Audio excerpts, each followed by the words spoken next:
Meus irmãos, nós vamos abrir a palavra de Deus, Salmo 126.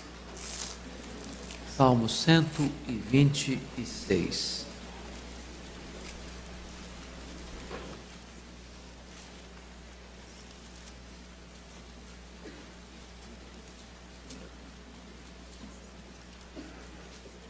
Salmo 126. Está escrito o seguinte: quando o Senhor restaurou a sorte de Sião, ficamos como quem sonha. Então a nossa boca se encheu de riso e a nossa língua de júbilo. Então entre as nações se dizia: grandes coisas o Senhor tem feito por eles. Com efeito, grandes coisas fez o Senhor por nós, por isso estamos alegres. Restaura, Senhor, a nossa sorte, como as torrentes no Neguebe. Os que com lágrimas semeiam, com júbilo ceifarão. Quem sai andando e chorando enquanto semeia, voltará com júbilo, trazendo os seus feixes. Amém. Eu quero hoje pensar e meditar com você sobre o tema, o clamor por um tempo de restauração. Eu estou seguro disso,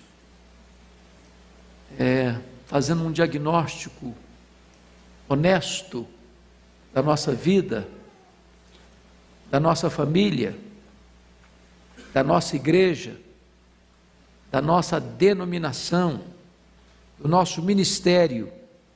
Todos nós haveremos de concordar que nós estamos precisando de restauração. Estou convencido disso, que nós não estamos sendo tudo aquilo que Deus requer que sejamos. Nós não estamos usufruindo tudo aquilo que Deus dispôs para nós usufruirmos. Nós não estamos sendo tudo aquilo que Deus ordenou que sejamos. Em outras palavras, nós precisamos de restauração. E esse texto ele é tão relevante, e ele é tão urgente, e ele é tão oportuno, porque trata disso. Percebam vocês que o salmista trata de 3 assuntos essenciais aqui. Dos versos 1 a 3, ele está fazendo uma volta ao passado, uma visão do retrovisor, olhando que nós temos uma história de salvação para contar, um passado de glória. Se você olhar comigo no verso de número 4, ele já não olha para trás mais, já não é uma retrospectiva mais, ele pousa os seus olhos no presente, e aqui temos um desafio. O presente a enfrentar é um grande desafio, porque é um presente de crise. Mas se você notou comigo, os versos 5 e 6 já mudam de novo o cenário. Ele não olha para trás, ele não olha o presente, ele faz um levantamento de olhar para o futuro. E aqui temos um investimento a fazer, um futuro de promessa. Então esse texto tem 3 verdades: um passado de glória, um presente de crise e um futuro de promessa. Por que nós podemos esperar restauração? Porque o Deus que fez é o Deus que faz. Se Ele fez ontem, se Ele restaurou a nossa sorte ontem, Ele pode restaurar a nossa sorte hoje. E se Ele é poderoso para restaurar a nossa sorte hoje, a nossa jornada deveria ser uma semeadura audaciosa para que tenhamos uma colheita venturosa. Então, com isso em mente, eu chamo a sua atenção para nós olharmos algumas lições desse texto. Primeiro, as maravilhas que Deus fez ontem devem nos motivar a buscar a Deus com mais fervor hoje. E aqui eu chamo a sua atenção para os versos 1 a 3. Vejam vocês que ele está olhando para o passado e diz: quando o Senhor restaurou a sorte de Sião. É claro que esse texto remete à libertação do amargo cativeiro babilônico. Quando Judá, o povo de Deus, viveu 70 anos num cativeiro. E agora Deus interfere na história, desbanca o poderoso império babilônico, levanta um novo império no cenário mundial. E já o profeta Isaías, há 200 anos antes, tinha chamado Ciro de servo de Deus, aquele que haveria de abrir o caminho para que o povo judeu retornasse à sua cidade de Jerusalém, para reconstruir o muro, o templo, os muros, e recomeçasse a sua caminhada. É muito importante entender, irmãos, que nós olhamos para trás e vemos também na nossa vida um tempo de restauração. Nós estávamos perdidos e fomos achados. Nós estávamos mortos e recebemos vida. Nós éramos filhos da ira, hoje somos filhos amados.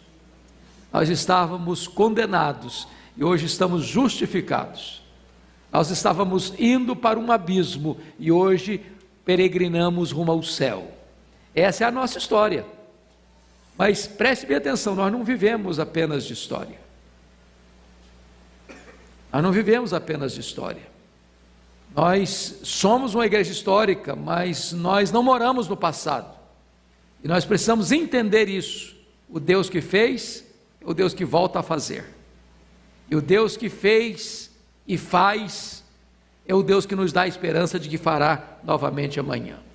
Então eu chamo a sua atenção para alguns pontos que quero destacar. Primeiro, a intervenção de Deus é maior do que a nossa expectativa. Olha o verso 1 comigo. Quando o Senhor restaurou a sorte de Sião, ficamos como quem sonha. Eles não esperavam isso, ou eles não esperavam tudo isso, ou eles não esperavam tão rápido, ou eles não esperavam com essa proporção. Quando Deus foi, agiu e quebrou o jugo e trouxe-os de volta, eles ficaram como que boquiabertos, pasmos, estupefatos, numa linguagem como quem sonha. Agora você precisa entender que tipo de situação eles viveram, porque para você falar em restauração, só é restaurado aquilo que está quebrado, só é restaurado aquilo que está destruído, só é restaurado aquilo que sofreu um ataque violento. E eu chamo a sua atenção para entender que aquele povo tinha perdido a sua liberdade, tinha perdido a sua pátria, tinha perdido o seu templo, tinha perdido suas famílias, tinha perdido o culto, tinha perdido as festas, tinha perdido completamente tudo aquilo que para eles era importante. Eles estavam agora num cerco, eles estavam agora enfrentando o opróbrio e a escravidão. Como é que eles estavam lá na escravidão? O Salmo 137 descreve isso de uma forma precisa. E a primeira coisa que eles estavam enfrentando era a crise da desinstalação. Eles dizem, às margens dos rios da Babilônia. É quando você está onde você não gostaria de estar. É você pisar numa geografia que você nunca gostaria de ter pisado. É você ir para um lugar que você nunca gostaria de ter ido. É você ter sua liberdade completamente cerceada. E agora você não é livre mais, você está onde as pessoas levam você para estar. Eles estão às margens dos rios da Babilônia. Eu chamo isso de uma crise de desinstalação. Mas em segundo lugar, eles estavam vivendo a crise da apatia coletiva. Nós nos assentávamos. Não tem nenhuma postura de luta, de expectativa, de combate, de aguardar um novo rumo para a vida. Eles se renderam, eles se capitularam, eles estão assentados, todos apáticos, todos sem esperança, todos capitulados a um total desespero. é um desânimo crônico, é a morte da esperança, é a aposta de que a crise é imutável, é aceitar o caos. Mas em terceiro lugar, eles estão vivendo a crise da melancolia. Diz o texto: nós nos assentávamos e chorávamos. Eles não assentavam para planejar, eles não se assentavam para orar, eles não se assentavam para refletir sobre o que estava acontecendo. Eles estavam completamente rendidos ao choro, o coral do gemido, a orquestra do lamento, a sinfonia do soluço. Era isso que eles estavam vivendo. Mas mais do que isso, quarto lugar, estavam vivendo a crise da nostalgia, lembrando-nos de Sião. Estão olhando para trás, que perderam o que tinham, a saudade, mas nenhum plano, nenhum projeto, nenhuma expectativa, nenhum objetivo de ver alguma coisa nova acontecendo, apenas olhando para trás, amargos com o presente, porque não largaram o passado.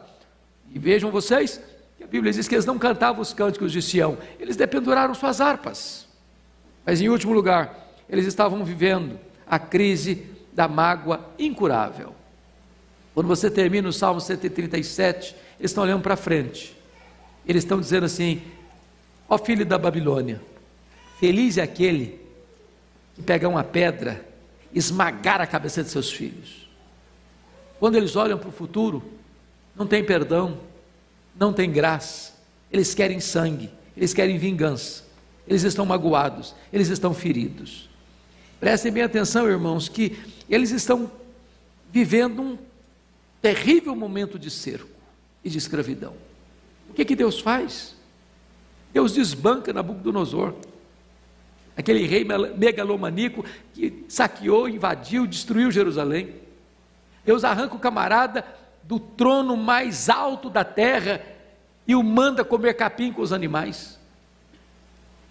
Depois, Deus pega esse poderoso e megalomaníaco império e o entrega nas mãos de um outro império. E agora este novo rei, o Ciro, resolve abrir as portas do cativeiro e deixar esse povo voltar para sua terra, para sua nação, para reconstruir o seu país, para renovar os seus sonhos, para retornar à sua realidade espiritual. E quando eles enxergam todo esse panorama, eles disseram em coro: quando o Senhor restaurou a sorte de Sião, nós ficamos como quem sonha. Como quem sonha.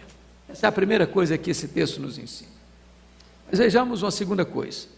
A intervenção de Deus produz alegria indizível. Veja comigo o versículo 2. Então a nossa boca se encheu de riso, e a nossa língua de júbilo. Vejam vocês, que lá atrás, o que eles estavam fazendo? Chorando. E agora, como é que eles estão? Sorrindo, com alegria, com entusiasmo. E sabe, irmãos, Deus é o Deus que ainda hoje, também na nossa vida, transforma choro em alegria, transforma lamento em louvor, transforma o vale de lágrimas num verdadeiro manancial.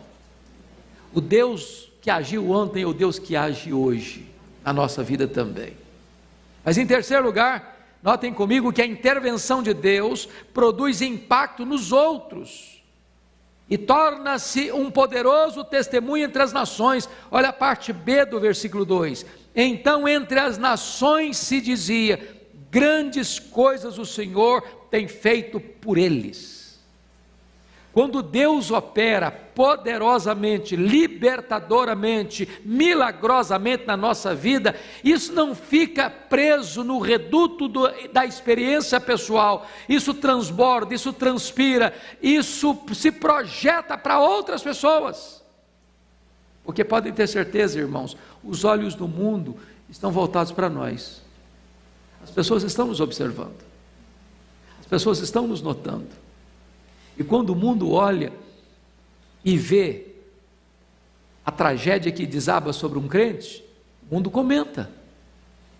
Mas também quando o mundo vê a mão de Deus poderosa agindo em favor do crente, tirando-o do poço, escuro da angústia, tirando-o do cerco do inimigo, tirando-o dos momentos amargos da vida e levando esse povo às vitórias mais consagradoras. O povo reconhece, não, entre as nações está sendo comentado isso, Deus fez grandes coisas por eles.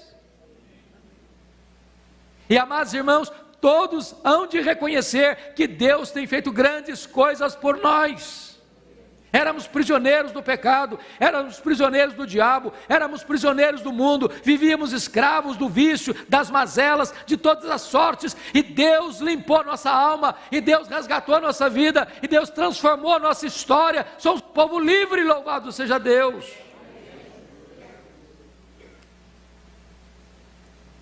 Mas ainda, quarto lugar, a intervenção de Deus gera em nosso coração um reconhecimento sincero. Veja comigo o versículo 3. Com efeito, grandes coisas fez o Senhor por nós, por isso estamos alegres. Preste atenção nisso.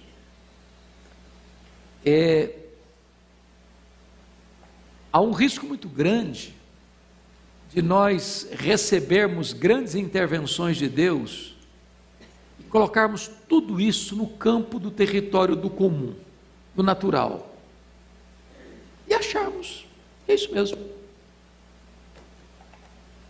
Como um dia uma pessoa me disse assim, é papel de Deus perdoar. Não, posso pecar porque Ele vai perdoar.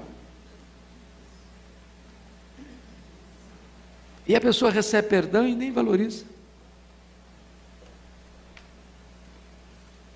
Quantas vezes Deus tem abençoado você, Deus tem feito milagres na sua vida, e às vezes você nem reconhece isso. Deus tem dado saúde, Deus tem dado uma casa para você morar, Deus tem dado uma cama para você dormir, Deus tem dado roupa quente para você vestir, Deus tem guardado você numa cidade tão complicada como São Paulo. Você enfrenta riscos e perigos a toda hora. Você vai para casa, você vai para o trabalho, você volta para casa, seus filhos vão para a escola, voltam da escola. Deus mudou a sua sorte, Deus transformou a sua vida, Deus lavou você com o sangue do Cordeiro, Deus adotou você na sua família, Deus deu o Espírito Santo para morar em você, Deus escreveu o seu nome no livro da vida. Você é filho de Deus, você é herdeiro de Deus, você é ovelha de Cristo, você é a herança de Deus, você é a menina dos olhos de Deus, você é a delícia de Deus. Deus coloca os seus anjos ao seu redor para guardar você. Deus abençoa você com toda a sorte de bênção. Deus equipa você com a sua armadura. Deus coloca à sua disposição a suprema grandeza do seu poder. Deus oferece para você a paz que excede em todo entendimento. Deus oferece para você a alegria indizível e cheia de glória. Deus colocou o seu Filho como seu intercessor lá diante da sua destra. Deus colocou o Espírito Santo para interceder por você, em você, ao Deus que está sobre você, e de repente você recebe todas essas bênçãos e não reconhece. O texto diz assim: com efeito, grandes coisas fez o Senhor por nós. E quando você tem gratidão, você tem no coração alegria. Por isso, estamos alegres. Pois bem, queridos, depois que nós fizemos essa retrospectiva do que Deus já fez, agora eu chamo a sua atenção para o verso 4. Você pode ler o 4 comigo? Vamos juntos? Restaura, Senhor, a nossa sorte, como as torrentes no Negueb. Irmãos amados, o que eu noto aqui é o perigo que você e eu ainda enfrentamos hoje, que é o perigo da rotina espiritual. Eu vou fazer uma pergunta, você não precisa levantar a mão. Quantos de nós aqui, honestamente, reconhece que já viveu dias de mais intimidade com Deus, de mais deleite espiritual do que está vivendo hoje. Você tem mais tempo de crente, você conhece mais Bíblia, mas o seu coração hoje está mais seco. Já teve lá atrás. Lá atrás você já foi uma pessoa mais consagrada, mais fiel, mais entusiasmada, mais cheia do Espírito Santo, mais piedosa, mais apaixonada pelas coisas de Deus, mais apegada às coisas lá do alto, mais envolvido com a obra de Deus. De repente o tempo foi passando, você foi se acostumando. De repente você perdeu a alegria, você perdeu o entusiasmo, você lê a Bíblia mecanicamente, você vem à igreja, mas você não tem expectativa, você ora, mas não sente que as coisas estão acontecendo. É isso que está acontecendo aqui, irmãos. Eles voltaram para Jerusalém, voltaram com alegria, voltaram com gratidão, voltaram com festa, mas daqui a pouquinho, entrar na rotina, vieram os problemas, vieram os inimigos, veio a dificuldade, veio a pobreza, veio a aflição, todo mundo foi cuidar dos seus negócios, cada um para a sua casa, a casa de Deus ficou esquecida, o templo parou no meio do caminho, e todo mundo desanimado. E chega um momento que eles precisam parar e dizer assim: Senhor, restaura a nossa sorte, como as torrentes do Neguebe. O que esse texto significa para nós? Significa o seguinte: os lugares secos de agora podem ser fontes abundantes de vida para você ainda hoje. Agora, algumas lições precisam ser tiradas desse versículo. Primeira lição é que um passado de glória não é garantia de um presente vitorioso. Preste atenção nisso. Talvez você que está aqui hoje, se lhe fosse dada a oportunidade, você viria aqui à frente e contaria para nós de forma emocionante como foi a sua conversão. O tempo do seu primeiro amor.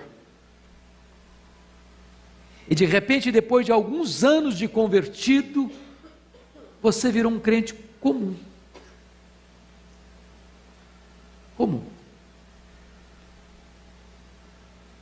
As glórias do passado ficaram. Aquele primeiro amor feneceu. Oh, amados irmãos, as vitórias do ontem não são suficientes para hoje. Você foi cheio do Espírito Santo ontem, precisa ser cheio do Espírito Santo hoje. Você que foi um crente fiel ontem, precisa ser fiel hoje.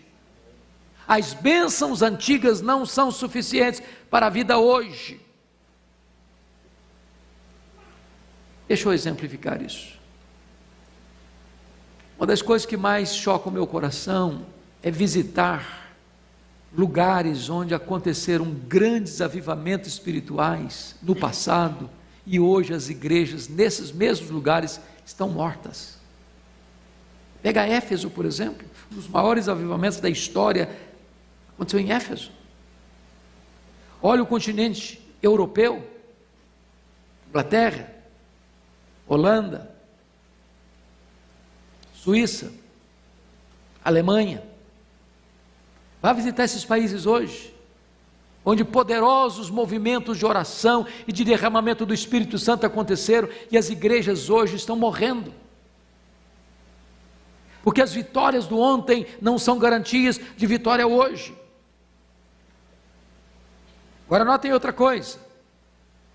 A sequidão hoje, meus irmãos, não deve nos levar nem ao desespero, nem ao conformismo. Por isso ele diz: restaura, Senhor, a nossa sorte, como as torrentes do Neguebe. Porque é um grande risco da igreja entrar numa espécie de conformismo com a situação de aridez. Irmãos, eu tenho rodado esse país de norte a sul, de leste a oeste, e eu posso lhes garantir que mais de 50% das igrejas hoje estão vegetando. Quando eu digo vegetando, é que não crescem. Entra 5, sai 6. Há poucos dias um pastor me ligou e disse: pastor Hernandes, a nossa denominação num ano inteiro não batizou uma pessoa por igreja em média.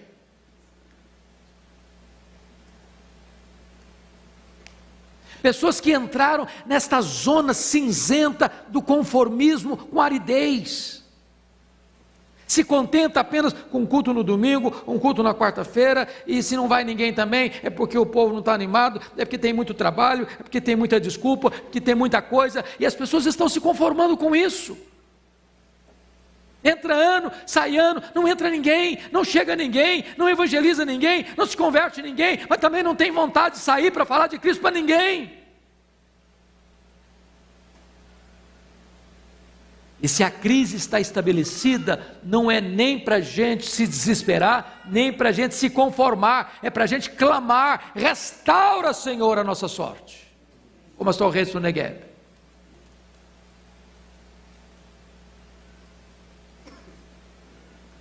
Sabe, amados, eu penso que é hora da gente começar a clamar a Deus, como Elias clamou, lá no Carmelo. Clamar a Deus como aqueles irmãos 120 clamaram lá no cenáculo para que o Espírito Santo fosse derramado. Clamar, irmãos, como aqueles irmãos do passado clamaram na Inglaterra no século XVIII, até que veio um grande avivamento. Clamar como os avivalistas clamaram em tempos de sequidão, para que Deus fendesse os céus e descesse, como orou o profeta Isaías: ó, se fendesse os céus e descesses. Agora preste atenção noutra coisa. Esse versículo 4 está nos ensinando que a restauração, irmãos, é uma obra soberana de Deus. Por isso ele diz: restaura, Senhor. Não sou eu que restauro. O poder da restauração não está na mão da igreja, está na mão de Deus. É Deus quem restaura. É Deus quem faz o milagre. É Deus quem inclina os corações. É Deus quem quebra a dureza do nosso coração. É Deus quem prepara a nossa vida, irmãos. Por isso é muito importante você entender isso. Não se restaura uma igreja com leis, com normas, com regras, com decretos, com decisões conciliares. Nós não produzimos o avivamento, ele vem do céu. Nós procuramos os melhores métodos, mas Deus está à procura de melhores pessoas. Gente com coração quebrantada. Por isso o clamor a Deus: restaura, Senhor. É Deus quem restaura. É Deus quem restaura. Agora notem algo maravilhoso aqui. A restauração, irmãos, é fruto da oração. Por isso o pedido: restaura, Senhor. Restaura, Senhor. Eu chamo a sua atenção para esse ponto, que os avivamentos, irmãos, sempre nasceram do ventre, do útero da crise. Leia a Bíblia e leia a história. Quando é que a igreja experimentou um avivamento? É quando tinha um tempo de crise. Quando alguém sente o peso do problema. Quando alguém tem um coração esmagado por essa dor: meu Deus, está em crise, o povo está secularizado, o povo está árido, o povo não quer saber, o povo não tem sede das coisas dos céus, o povo não quer saber de Bíblia, o povo não quer saber de oração, o povo não ama as almas perdidas, o povo não adora a Deus com entusiasmo, não há brilho nos olhos, não há lágrimas nos olhos, não há tristeza pelo pecado. E quando a igreja começa a sentir isso, então é a hora da igreja clamar, orar, buscar, interceder. Foi isso que aconteceu no passado, é isso que deve acontecer hoje, irmãos. Quando Jesus orou, o céu se abriu. Quando os 120 oraram, o Espírito Santo foi derramado. Quando Elias orou no Carmelo, a chuva caiu. Quando os irmãos oraram nos avivamentos, seja em qualquer lugar, na Inglaterra, nos Estados Unidos, na Escócia, no país de Gales, na África do Sul, em qualquer outros lugares, como na Coreia do Sul hoje, é porque a igreja ora, então o céu se abre e Deus restaura a sorte do seu povo. Mas preste atenção numa coisa. Esse versículo 4 ainda nos ensina uma última lição. A restauração, ela é um milagre de Deus. Por isso está escrito assim: restaura a nossa sorte, como as torrentes do Negueb. O que é o Negueb? Negueb é um deserto. Mas o Negueb não é um deserto qualquer. O Negueb é o maior deserto da Judéia. Se você anda pela Judéia, você vai ver montes elevadíssimos, vales muito profundos. Você vai ver pedras e mais pedras, aquela areia escaldante, grossa, pedregulho. Mas de vez em quando você olha o cenário e você vê como que o leito de um rio que secou.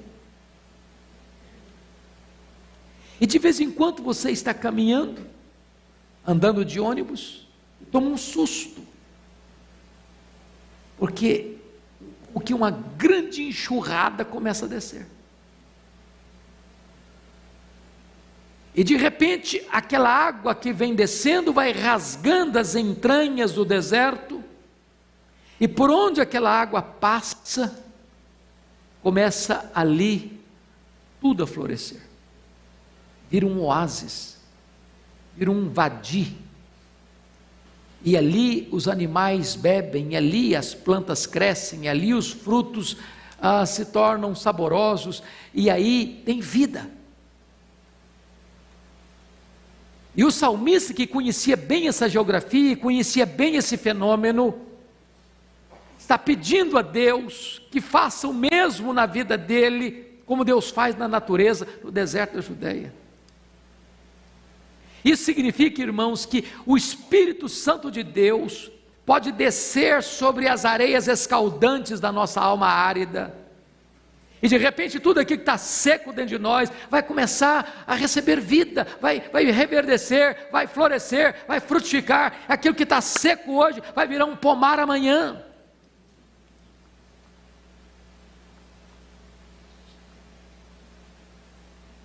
A primeira vez que eu fui a Israel, em 1986, nós cruzamos o deserto do Saara, entramos no deserto do Sinai, e então atravessamos a fronteira de Israel.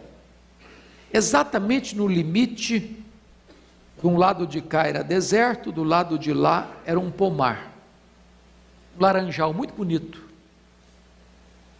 E aquilo me intrigou. E eu perguntei para o repórter assim: como é que se explica isso? Separa uma cerca, do lado de cá tem morte, do lado de lá tem vida? Como assim? E ele me explicou: onde tem água, toda a terra é terra boa. Israel levou água para o deserto floresceu.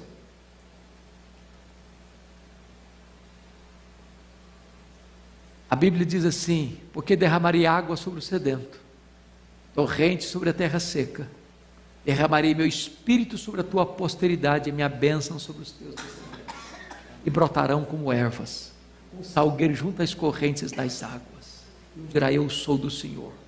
Outro se chamará do nome de Israel, outro vai escrever na própria palma da mão: eu sou do Senhor, e por sobrenome tomará o nome de Israel. Se hoje a sua, minha, nossa vida está árida, pois o Espírito Santo pode vir sobre nós. E se está seco, vai florescer.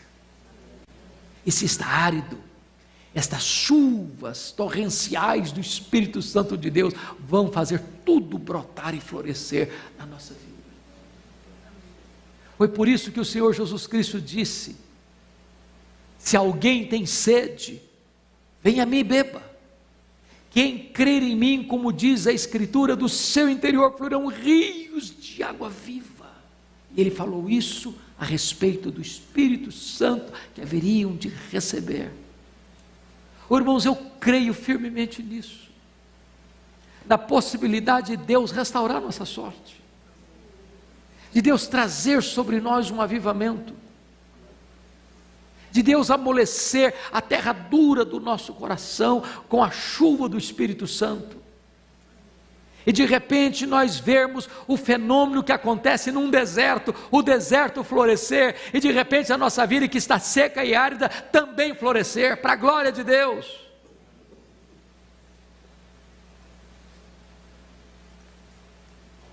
Mas eu quero concluir trazendo o último ponto.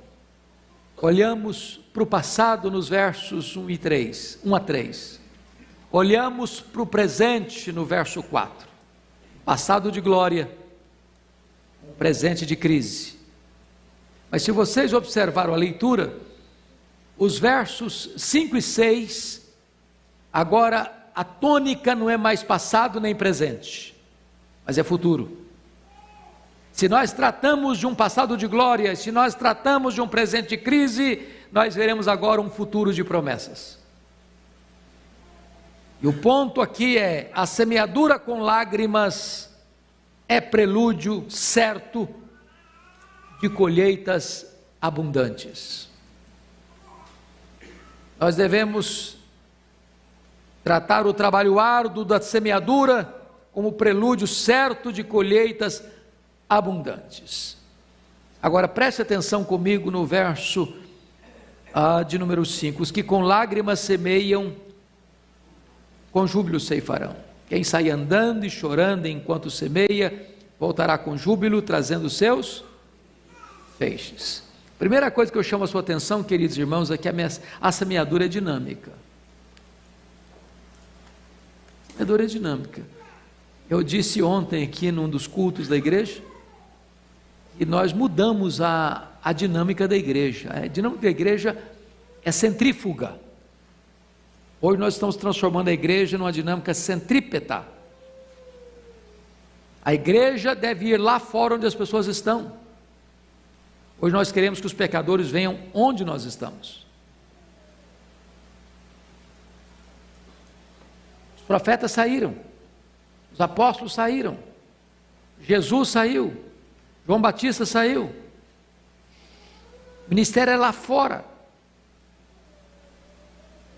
Não tem território mais evangelizado, irmãos, do que os nossos templos.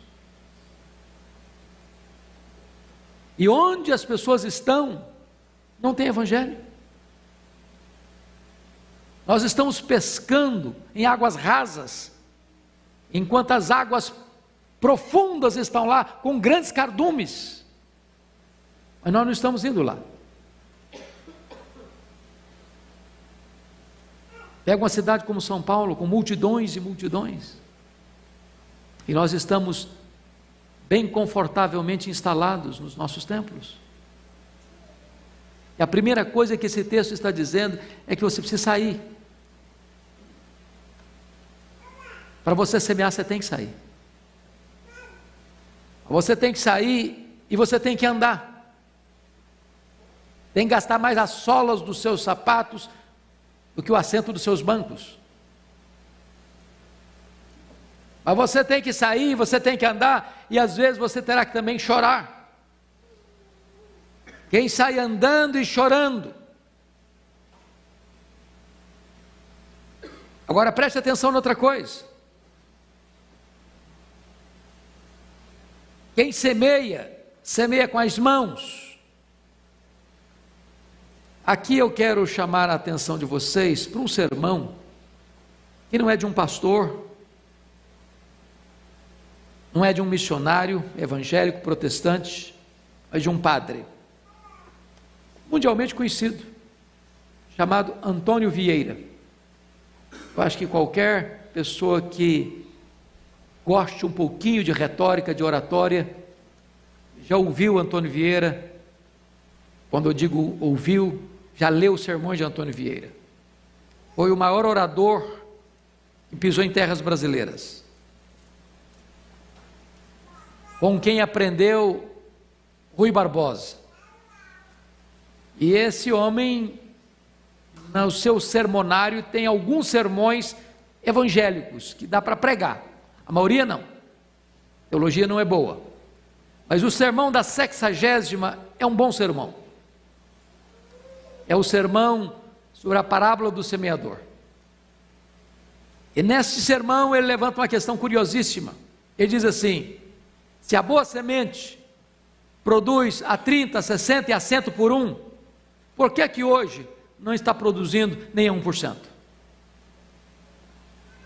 Se você somar os sermões pregados no Brasil, não dá uma conversão por sermão em média. E ele pergunta por quê? Será que Deus mudou? Será que a palavra é menos poderosa hoje? Será que os pecadores são mais pecadores do que eram no passado hoje? E ele responde: o problema é que hoje os homens escutam de nós belos discursos, mas não veem em nós eloquentes obras. O problema é que nós hoje pregamos aos ouvidos, mas não pregamos aos olhos. Jesus Cristo fazia e falava. Hoje nós falamos e não fazemos. Quem semeia não semeia apenas com a boca, semeia com as mãos. O grande problema, irmãos, é que hoje nós divorciamos o nosso discurso da nossa prática. Nas palavras de um escritor americano, hoje falta pão na casa do pão, e nós falamos para as pessoas: vem que tem pão, e a pessoa chega, só vê receita de pão, farelo de pão, ou dizemos: aqui teve pão há muito tempo, teve pão, maravilhosos pães, mas agora não tem mais. As pessoas entram e falam: Deus está aqui, o cara olha, mas cadê? Eu não estou percebendo. Será que é propaganda enganosa? Porque uma coisa é a onipresença de Deus, outra coisa bem diferente é a presença manifesta de Deus. É impossível Deus estar presente de forma manifesta sem que as pessoas saibam, sem que as pessoas percebam.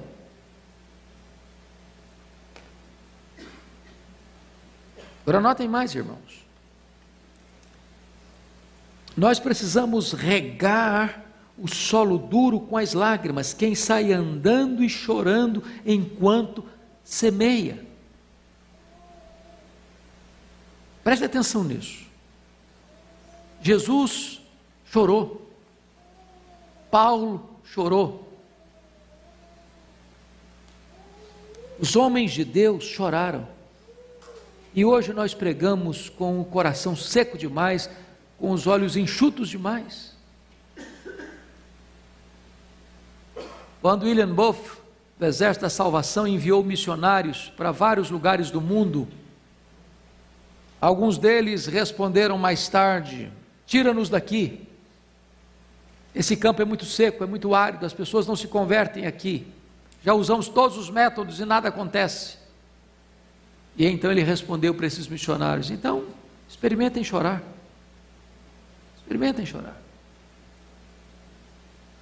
Eu pergunto a você: qual foi a última vez que você chorou por alguém? Por causa da dureza do seu coração. Qual foi a última vez que você chorou pelo seu filho, pela sua filha, pelo seu pai, pela sua mãe, que ainda não são convertidos? Qual foi a última vez que você fez essa semeadura, não com discurso, não com lógica humana apenas, não para ganhar um argumento, mas com lágrimas, com o coração quebrado, pregando como se fosse a última oportunidade da sua vida para alguém que está à beira da morte, com esse senso de urgência. E o texto traz-nos uma promessa gloriosa: quem sai andando e chorando enquanto semeia, não é antes de semear, nem depois de semear, é enquanto semeia, voltará com júbilo, trazendo seus feixes. A palavra de Deus não vai voltar vazia. O resultado será glorioso. Porque quem opera poderosa e milagrosamente é o próprio Deus.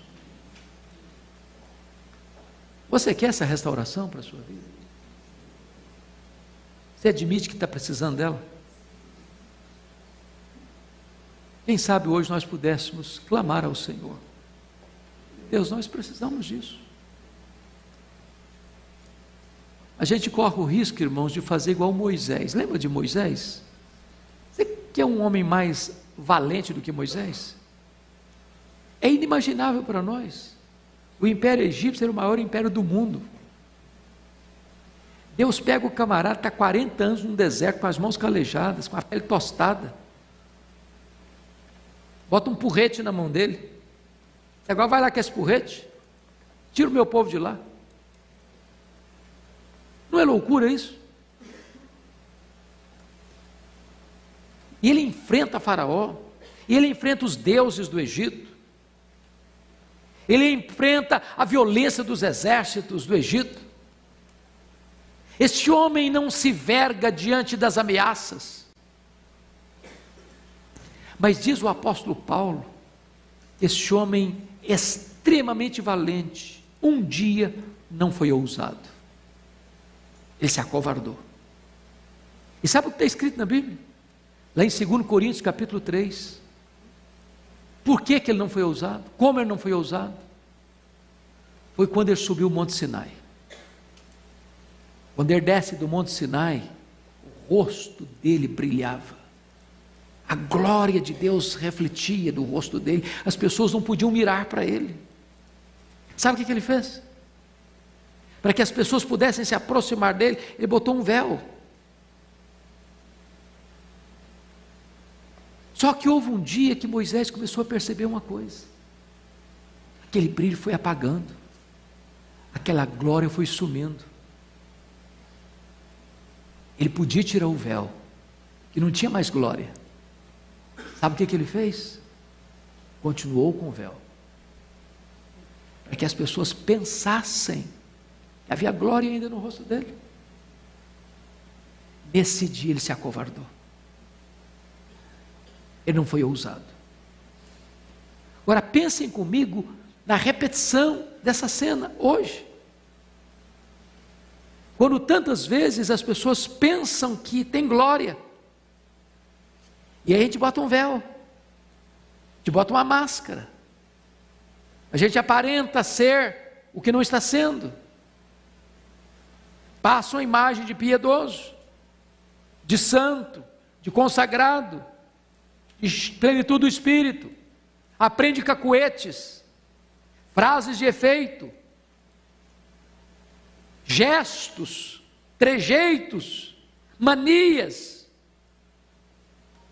e de repente as pessoas olham: olha que gente piedosa, olha que crente, cheio do Espírito Santo.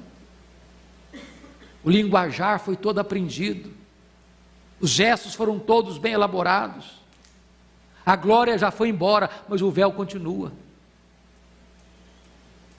Ô irmão, será que você e eu hoje não estamos precisando de restauração? Você quer isso? Vamos pedir isso ao Senhor? Restaura, Senhor, a nossa sorte. As torrentes, Negueb. Vamos ficar em pé.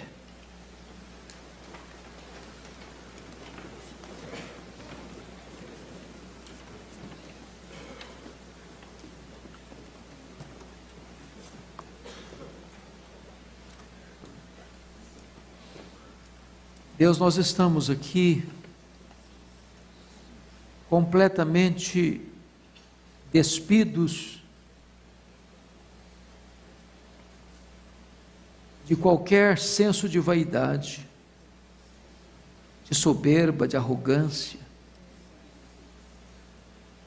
conscientes da nossa fraqueza, da nossa carência, da nossa necessidade.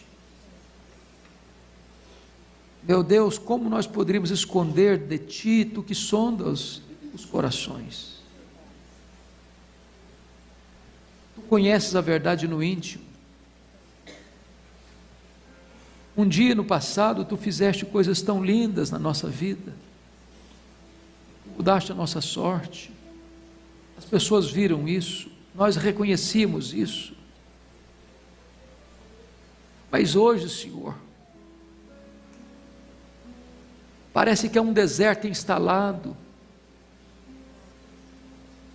A sequidão chegou, a aridez veio. E nós estamos aqui para dizer-te, Deus, que nós não queremos continuar assim. Nós precisamos da tua intervenção milagrosa na nossa vida. Que venha sobre nós a chuva abundante do Espírito Santo. Que caia sobre nós essas torrentes. Oh meu Deus, faz reverdecer aquilo que está seco na nossa vida. Tu és especialista em milagres, como tu fizeste e fazes ainda lá no deserto da Judeia, trazendo rios invernais naquelas areias escaldantes. Oh meu Deus, derrama as torrentes do Espírito Santo sobre nós nesta noite. Assim como tu fizeste a vara seca de Arão florescer, produzindo muitas amêndoas maduras, ó Senhor, faz o que está seco em nós reverdecer e florescer, em nome de Jesus. E não nos deixes acomodados, meu Deus, num religiosismo formal, sem vida, mas dá-nos coragem para sair, dá-nos coração quebrantado para chorar, dá-nos disposição para andar, mas dá-nos alegria também de voltar com os feixes, com os frutos abundantes dessa semeadura. A nossa vida é tua, Senhor, e nós estamos aqui dizendo que nós precisamos da tua restauração. Por isso oramos em nome de Jesus. Amém.